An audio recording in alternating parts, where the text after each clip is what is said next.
പീലി ചൂടിയോ വനമാല ചാർത്തിയോ ഗോപനന്ദനൻ മായ കാട്ടി നിന്നുവോ കൃഷ്ണഗാഥയായി ഇന്നിന്റെ മാനസം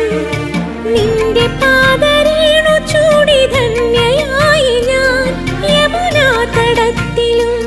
വൃന്ദാവനത്തിലും രസരാസലാസ്യമാടി വന്ന രാധയല്ലേ ഞാൻ പ്രിയരാധയല്ലേ ഞാൻ കണ്ടു ഞാൻ കണ്ണനെ കായാമ്പൂവർണ്ണനെ ഗുരുവായൂരമ്പല നടയിൽ രാജീവലോചനൻ എന്റെ കണ്ണൻ അമ്പാടി പൂനിലാവെന്റെ കണ്ണൻ മണിമുരളികയൂതി